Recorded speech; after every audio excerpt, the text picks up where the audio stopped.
Welcome to Backbone Unlimited. My name is Matt Hartsky. In this episode, we're breaking down one of the most misunderstood parts of October elk hunting, how cow and calf movement changes after the rut, and how that affects where bulls, pressure, and opportunity all stack up on the mountain. By early October, the chaos of the rut has started to die down.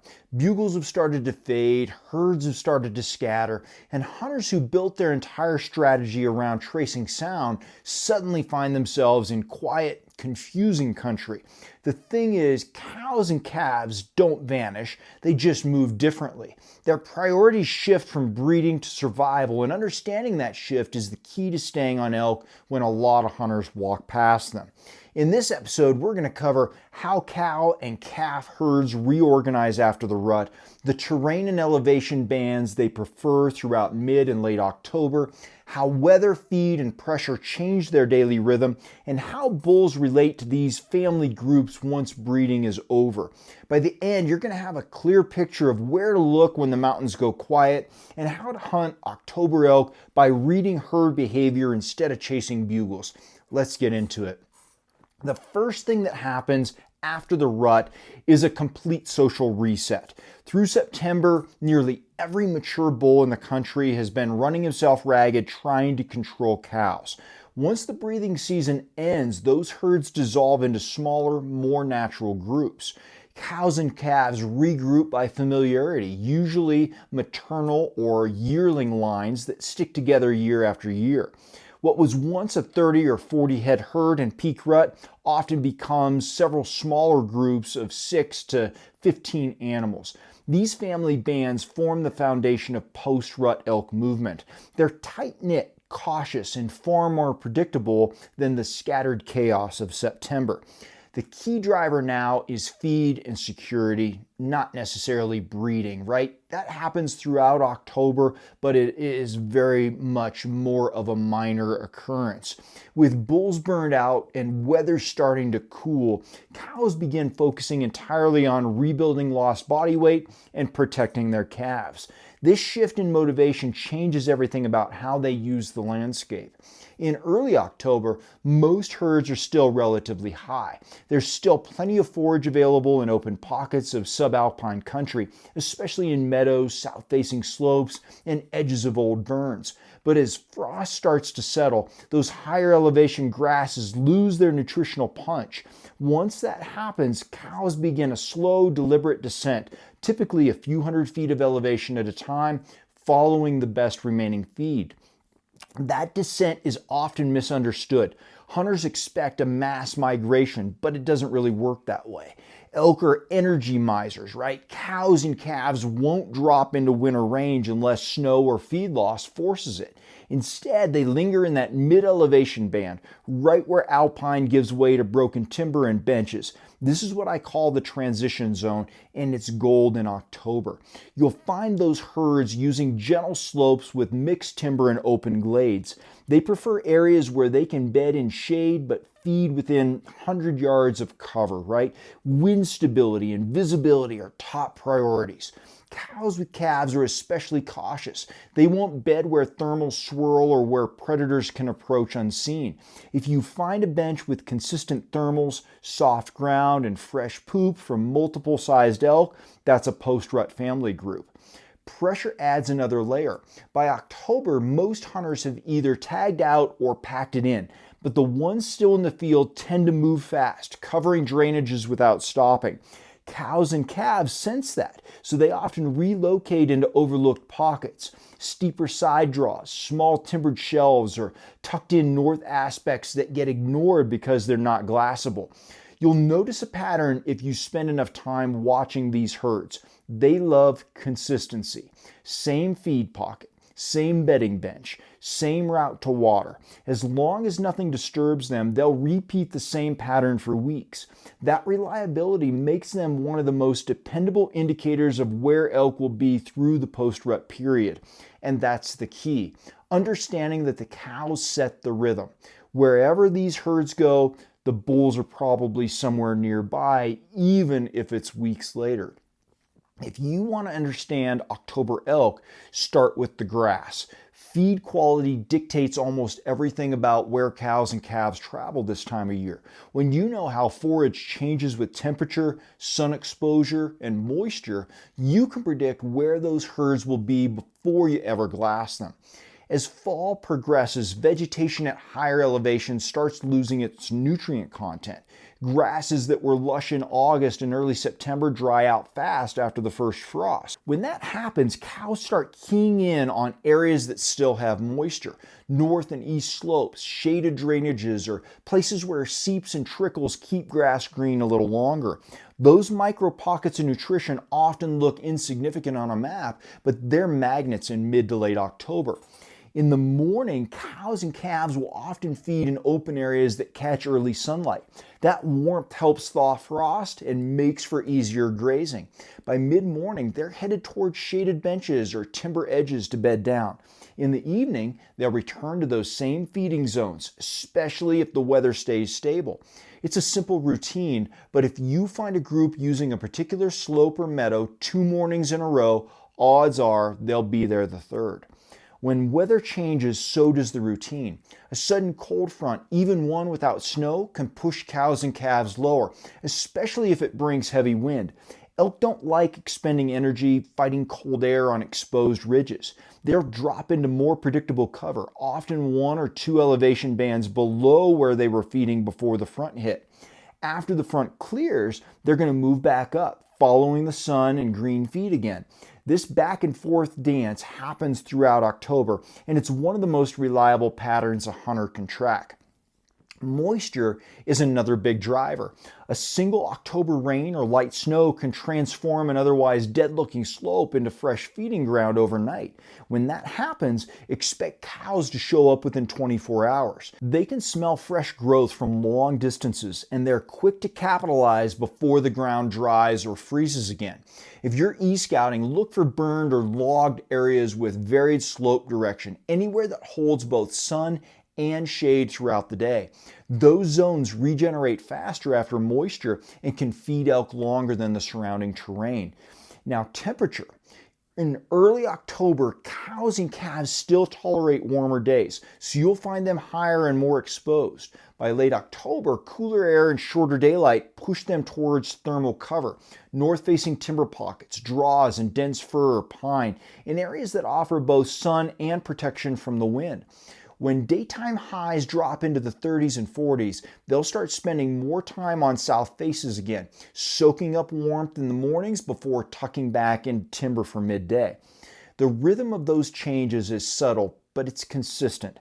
Elk live by energy conservation, and cows with calves are the most efficient of all. They don't make unnecessary moves, and they don't tolerate wasted effort.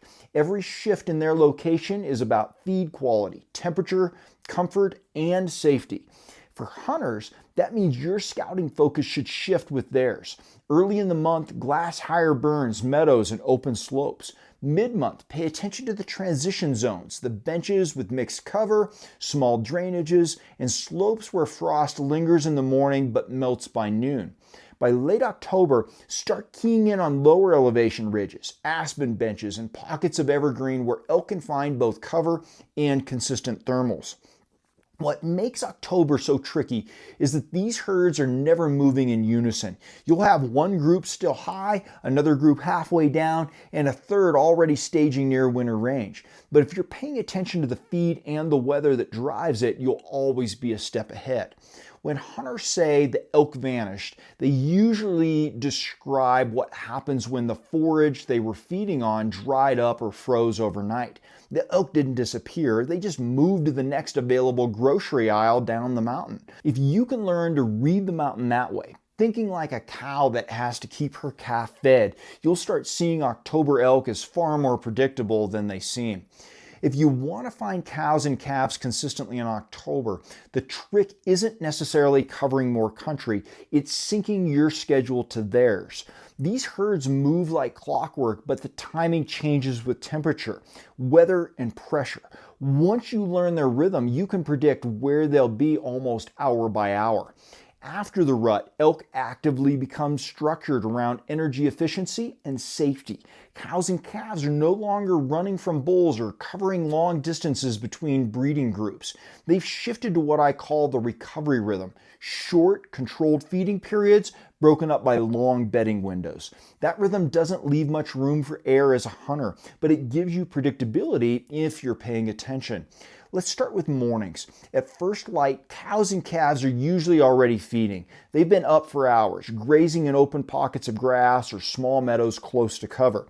In October, dawn often comes with cold air and frost, so you'll find them seeking early sunlight, south or southeast facing openings that warm quickly.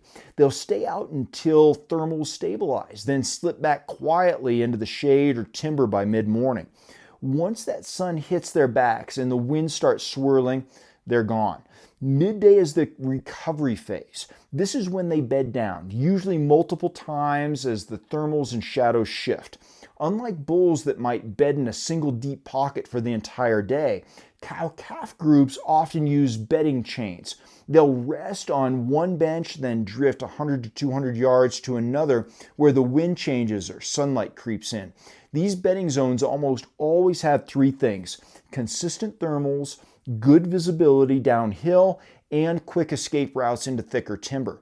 The more calves in the group, the more cautious they're going to be. They seem to like open timber, not necessarily the tangled messes, places where they can still see danger approaching. During their bedding period, elk aren't completely still. You'll often hear light movement, hooves shifting, low cow chatter, or an occasional bark if something feels off. This is where patient hunters have an advantage. If you glass a slope and think the herd disappeared, wait an hour. They may have just repositioned in the timber. That subtle midday movement is often the best opportunity for a careful stalk or setup. Evenings are more deliberate. As the air cools and shadows stretch, cows and calves begin filtering out to feed again. They move in smaller, staggered waves, never all at once. The lead cows are cautious, testing the wind and thermals before stepping into the open. Calves usually follow closely, staying near the edges of the group. If you're watching from a distance, this reemergence often starts sooner than expected, sometimes as early as 3:30, 4 o'clock. In shaded basins, that tends to be more true. This is where timing kills. If you show up late to your glassing point or still hunt into position too close to dark, you're going to miss the first hour of movement, and that's when the lead cows are most visible. They won't feed far from cover, especially in heavily hunted areas, but they'll often repeat the same pattern from the night before down to the exact tree line. That kind of consistency is rare in the rut, but standard in October. Water is another anchor in their daily movement. While bulls might go a full day between drinks after the rut, cows and calves visit water more regularly, especially when feeding on drier grasses. They'll often bed within 300 to 500 yards of a consistent source: springs, seeps, or shaded creeks. In short, October elk operate on a tight, predictable loop: morning feed, mid-morning bed, short midday adjustment, and evening feed. That's the cycle. Simple, efficient, and reliable. Once you find a herd, there's no need to chase them. Set up downwind, learn their timing, and let them move on their own. If you can stay quiet and patient, they'll eventually bring the opportunity right to you. October hunts aren't just about excitement. They're about precision. It's the month where the hunter who pays attention to the small details wins, and the one who hunts like it's still September goes home wondering where all the elk went. If September is about breeding and November is about pure survival, then October is the balance point between the two. For cows and calves, it's the month when they're rebuilding strength but still vulnerable, especially to pressure and predators. Every decision they make, from where they bed to how far they travel, comes down to one thing: staying alive while conserving energy. Let's start with pressure. By October, elk have been hunted for many weeks. They've heard every bugle tube, smelled every brand of deodorized detergent, and seen hunters on nearly every ridge that's easy to access. Cows and calves learn fast and they remember. If they get bumped multiple times from the same drainage, they're not just going to move a few hundred yards, they're going to move to a different pattern altogether.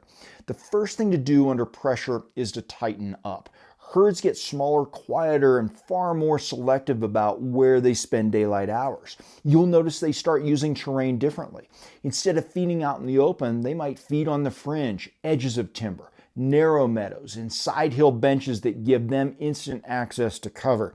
They'll bed where wind and visibility work in their favor, even if the feed quality isn't perfect. For hunters, this means the ugly country, the steep, tangled, and unglamorous spots most people skip and avoid. It's especially where they'll be. Pressure also shifts their schedule. When human activity increases, cows and calves feed earlier in the evening and later in the morning, staying under cover through prime daylight. In heavily hunted units, they might go completely nocturnal for a week or more. If you're hiking into a basin right at daylight and not seeing them, you may be walking in just as they're leaving. Adjusting your glassing or stocking windows by as little as 45 minutes can make the difference between thinking a drainage is empty and catching the herd right before they slip into the trees. Now, add predators into the mix. Wolves, bears, and mountain lions, depending on your area, all become more active as the weather cools and natural prey moves into lower terrain. Calves with cows are always on alert, but in October, that instinct sharpens. Predation pressure doesn't just push herds around, it changes their behavioral rhythm. You'll see more frequent relocations, tighter group spacing, and even midday feeding if they feel safer in daylight than darkness. When predator presence is high, cow-calf groups choose bedding areas with multiple escape routes. They rarely bed in dead-end drainages. Instead, they prefer benches that connect to several ridges or side draws, allowing them to split and regroup easily if attacked. These locations often have dense, mature timber with open understories, places they can run through, but predators can't stalk effectively. For hunters, those pockets might look too thick to hold elk, but that's exactly why they do. It's also important to understand how pressure and predators overlap. In many regions, human activity pushes elk into the same zones predators are already using for travel. That's all humans are to the elk, is just another predator anyway. So they might be pushed into areas like timbered ridges, creek bottoms, and benches with cover. That overlap makes elk even more cautious. They rely heavily on the wind and their ears, often moving only during the calmest parts of the day when they can hear danger coming. This is one of the biggest reasons October elk go quiet. Calling gives away position, and in their mind, every unfamiliar sound could mean danger. In short, cows and calves operate under a constant risk assessment. Every day is a calculation of food versus safety. If the wind's inconsistent, they'll hold tight in cover. If it's stable, they'll feed longer. If pressure spikes or predators pass through, they'll relocate. Their survival strategy isn't random, it's methodical. They live by patterns, and those patterns only change when something forces them to. For the hunter who understands this, October becomes less about luck and more about reading reactions. You start noticing how a herd responds to pressure, where they shift after a front, and how they use terrain to their advantage. Instead of chasing them, you begin anticipating them. When you think like a cow protecting her calf, always cautious, always aware, you're going to stop wondering why elk aren't where they were last week and start predicting where they'll go next. That's when you start killing elk after everyone else has already given up. If you want to consistently find post-rut bulls, you have to pay close attention to where the cows and calves go in October, because even though the bulls have split off, their patterns are still connected. Every move a herd makes leaves a trail of clues about where those bulls are going to settle to recover. When the rut ends, most mature bulls separate quickly to escape the chaos and regain energy. They've burned thousands of calories chasing cows and fighting, and now they need isolation, safety, and high-quality food. But here's the key. They don't vanish into random holes a lot of times. They peel off into adjacent country, close enough to smell or hear the herd, but far enough to stay undisturbed. If you're tracking where cows and calves are feeding and bedding, you're already halfway to finding post-rut bulls, because the cows and calves are finding the good food, the bulls are going to want that same food too. In early October, bulls typically stay within a mile or two of the main herds. They'll use parallel ridges, deep timber benches, or the shaded sides of the same drainages. While cows focus on green regrowth and open feed, bulls prioritize solitude and recovery. They feed less frequently, but on higher protein browse, shrubs, forbs, and the remaining green patches under canopy cover. If you see cow tracks leading into open grass and heavier, wider tracks staying just off the timbered side, you're likely close to a bull's temporary hideout. As the month progresses and cows begin shifting toward lower elevation, bulls lag behind slightly. They move slower, staying tied to areas with consistent wind, thermal cover, and minimal disturbance. What this means for you is pretty simple. Follow the cows down, but hunt just behind their path. The bulls you're after are traveling that same route on a 2 or 3 day delay. Cows and calves are also incredible wind indicators. They seek terrain with predictable thermals, steady downslope earlier in the day, steady upslope as the sun has warmed the slopes towards evening. When you find those bedding benches or ridgelines they favor, you can assume bulls are using the same wind corridors nearby. They rely on that stable air to rest undetected. It's no coincidence that when you bump a cow herd mid-morning, you're sometimes gonna hear a single lazy bugle echo from an adjacent ridge. That's not random. It's a recovering bull staying close enough to monitor the herd. One of the most overlooked clues cows give away is security zone selection. When cow-calf groups suddenly relocate, moving into thicker timber, deeper canyons, or more broken cover, it's usually because something pushed them. Bulls pay attention to those same signals. If you notice a herd shift downhill or vanish from a drainage, don't assume the hunt's over. You've got to circle back 2 or 3 days later, and you'll often find a bull using the same basin for temporary security once the herd pressure fades. In predator-heavy areas, cows and calves often move lower into tighter cover earlier in the season. Bulls respond by doing the opposite, staying higher on the cooler, quieter side of the terrain. The contrast creates a perfect roadmap. Where the cows go tells you where the bulls are avoiding, and where they go tells you what the bulls will eventually need. Quiet recovery ground with similar access to water and shade. If you can identify the cow herd's previous pattern, you can locate where a bull will likely settle to recover. Late October adds another layer. As temperatures drop and feed quality diminishes, some bulls begin drifting back toward the fringes of winter range, often mirroring cow movement at a distance. This is the perfect time to find them mid-transition, alone, predictable, and holding tight to low-pressure benches just above the herds. These are ideal ambush opportunities for rifle hunters who understand how the herd's daily rhythm dictates bull positioning. The bottom line here is that post-rut elk behavior is still interconnected. Cows and calves show you where the best feed, water, and wind stability exist. Bulls show you how safety and solitude fit into that same landscape. Study one and you'll find the other. October isn't just a time for patience, it's a time for pattern recognition. When you start using cow and calf behavior as your roadmap, you stop guessing and start interpreting. You're going to see the mountain not as random ridges and basins, but as living systems where every movement means something. That's how you find elk after the noise of September fades, by reading the rhythm of the herd and following the clues they leave behind. Understanding cow and calf movement in October gives you one of the most powerful tools in elk hunting: perspective. When you know how they think, how they react to pressure, and how they navigate the mountains day to day, you stop chasing elk and start predicting them. This month is where the best hunters separate from the rest. It's not about bugles, adrenaline, or long stalks. It's about awareness. October is subtle, a game of rhythm and reaction. Every move the herd makes tells a story: where they feel safe, where they feed, how they bed, and where they're avoiding. Cows and calves aren't random, they're methodical. Once you understand that, the mountain starts to make more sense. Watch how they use the terrain. Notice where thermals hold steady and where the wind swirls. See how they change elevation as temperatures shift and storms roll through. Those patterns don't just show you where the herd is, they show you where to be before they arrive. And when you learn to move in step with that rhythm, you're always going to be a few plays ahead.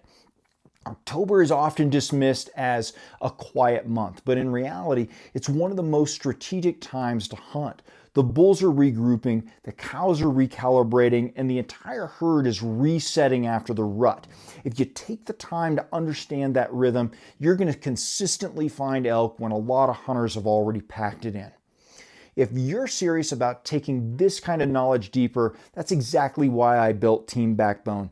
It's more than just a membership, it's a way to sharpen your edge with exclusive tools, strategies, and a tribe of hunters who refuse to quit. Inside, you're going to get 20% off site-wide on all Backbone Unlimited gear, a member-only t-shirt shipped to your door every month, not available anywhere else, full access to the digital content vault of guides, checklists, fitness programming, backcountry strategies, and mindset training, a private Facebook group with direct access to me, and a community of driven hunters who live relentless.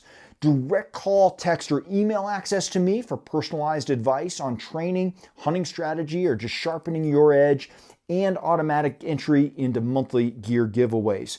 This is built for the guys who train for the hunt, push themselves in the off season, and want to be part of a tribe that makes them better. If you're ready for that kind of inner circle, then Team Backbone is waiting for you at backboneunlimited.com underneath our membership tab. Thanks for being here. Until next time, train harder, hunt smarter, and never settle.